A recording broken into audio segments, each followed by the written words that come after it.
Hi, yes, I'd like to sign up for the Steven Yeun fan club. I want him cast in every movie and TV show. What? Oh, this is a Wendy's? Oh, I'm sorry.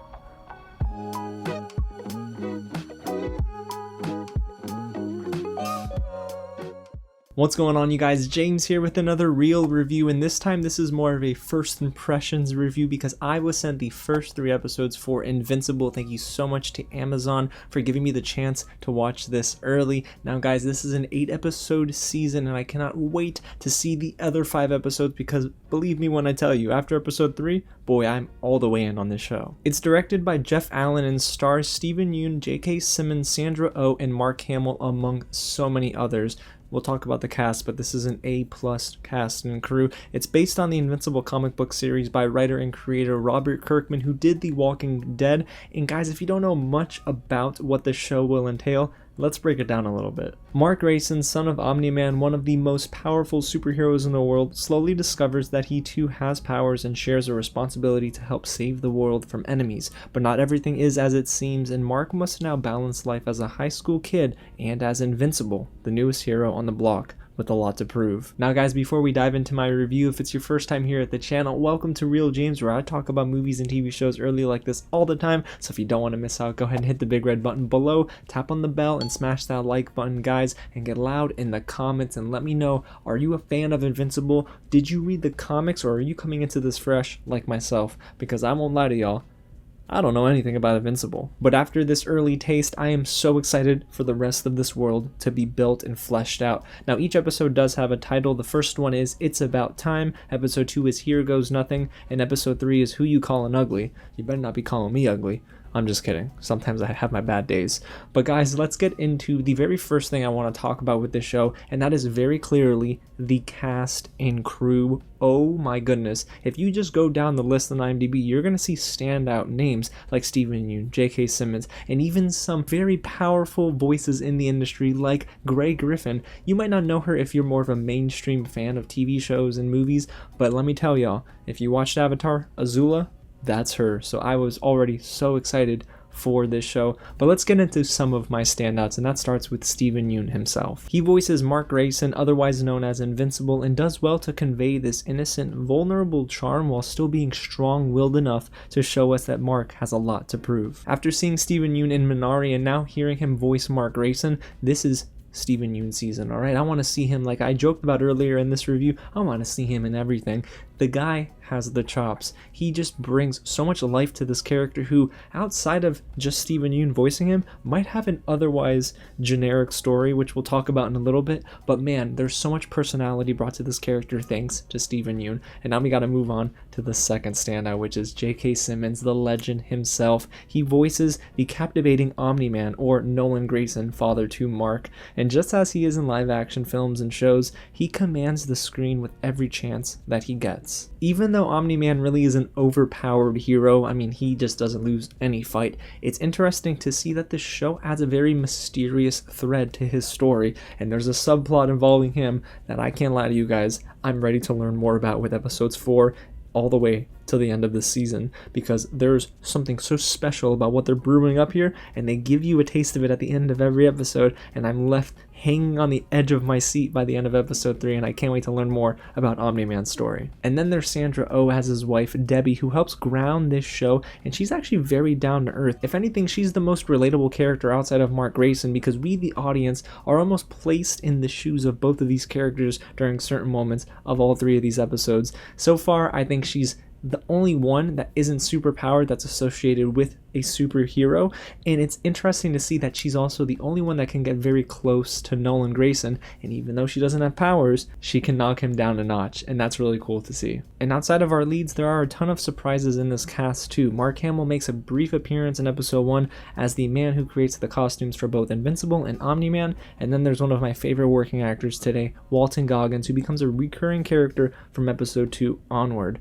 And then there is one gem here that I'm so excited to talk to you guys about, Jillian Jacobs as Eve. I was so impressed with her superpowers because honestly she's arguably my favorite superhero through these first 3 episodes, but I love how they're giving her character layers, and even though she is, I would say, the leader of Teen Team, there's a lot more that's underneath the surface that we've yet to discover. So I don't know, Jillian Jacobs just brings so much energy, and her chemistry with Steven Yeun is so great as well. And then there's the wonderful Zazie Beetz, who voices Amber, and she was just plain awesome. She gets most of her screen time in episode 3, and there's this dynamic between her and Mark that plays very well on screen, and I'm hoping they don't really stray away from that because they leave you hanging on episode 3, but I'm excited to see if their relationship would evolve. It just goes to show you that the series is giving personalities to all of our characters and reinforces the good character development that I saw in just 3 episodes.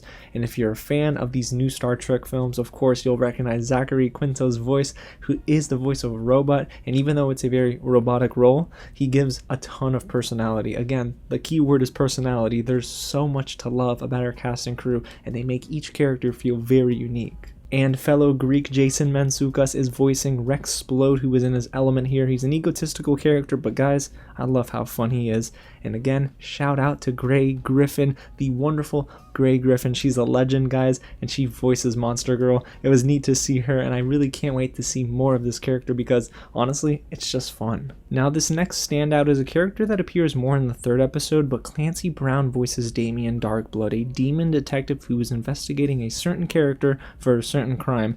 I can't spoil anything, clearly, but when I tell you guys that this is arguably going to be the most important plot point for the rest of the season moving forward, trust me when I tell you, Damien Darkblood, well, he might unearth some facts that the rest of the world's not ready to hear about. He just adds another layer to the story. And speaking of story, guys, let's move on to this story through 3 episodes. Again, it's just a first impression because I haven't seen the rest of the season, but through 3 episodes, I found the story to be the only area that I had a little bit of an issue with. And that starts from the top with episode 1. This story does have a familiar feel to it, and superhero tropes that we've seen before. Spider-Man definitely comes to mind. Mark Grayson's story, even though I love it and I'm a fan of that kind of story and superhero movies and TV shows, it just is something we've seen before. And I was actually getting a little worried about the rest of this season because episode 1 is the weakest of the 3. However, during that post-credits scene and then into episode 2, the show begins to find its groove. Oh boy, this show has an insane post-credits scene in episode 1. And then when we move on to episode 2, I love how they're fleshing out some of our supporting characters, especially Amber and Mark's dynamic together, and then you have Eve and Mark,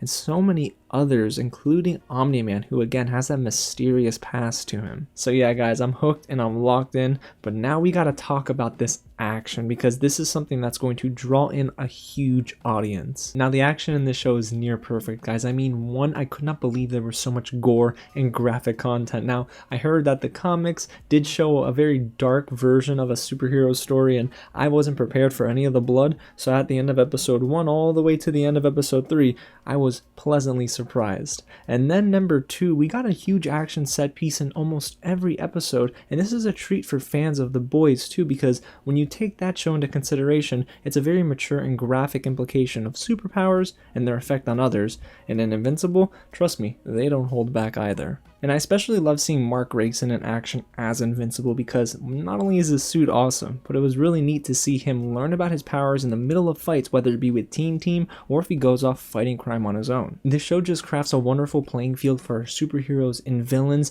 and everything felt like it had impact. Every action moment was not just thrown to the side, it wasn't just filler. Instead, it really left an everlasting image on my mind, well, for many more reasons than one. It reminded me of when I was watching Saturday morning cartoons as a kid, where I was excited to see what was going to happen next. Cliffhangers were everywhere. So yeah, guys, through 3 episodes, Invincible really is a treat for older comic book fans that want to see superheroes in a very realistic and mature setting. It has a lot of charm thanks to our cast and is very unique in the heroes it introduces, and I love how even though it borrows from other superhero films and TV shows, it still can stand on its own as being something very fun. It's realistic, but it never takes itself too seriously, so I love what Invincible's doing in 3 episodes. I'm really glad that the show also broke away from some of the typical story beats we got in the first episode because I was really concerned with that season premiere, and all of my doubts were again washed away during that post-credit scene. It's almost like they knew what they were doing by giving us 3 episodes because we needed to understand some of the implications of what happens at the end of this premiere. Invincible's already produced some of the most insane fight scenes in any animated series that I've ever seen, and again, I love Steven Yeun, J.K. Simmons, Sandra Oh, the list goes on and on. There's a lot of good character development here, fun story beats, exciting action, and enough to love that has me sold on Invincible. So if you gotta ask me guys, you need to watch this on Friday on Prime Video. Invincible is worth your time. It's not really for kids, but it is something for older fans of this superhero genre. It's so much fun, and I can't wait for you guys to see it. And again guys, I'll be releasing my reaction to the season premiere right here on the channel, so you're going to want to go ahead and hit the big red button below, subscribe, and tap on that bell so you'll be the first one in the comments. And speaking of the comments guys, when you watch these 3 episodes, let me know what you think. Are your views aligned with mine? I can't wait to hear what you guys have to say about Invincible, because this is a show that you do not want to miss, and it needs to be on your radar for this weekend. Alrighty guys, well you know what? I'm going to go finish that phone call. Really, I want to be in the Steven Yeun fan club. Again, thanks so much for watching, and I'll catch you at the next screening. Yeah, no, I don't care if you're a Wendy's, I just need to know how to get him cast and everything.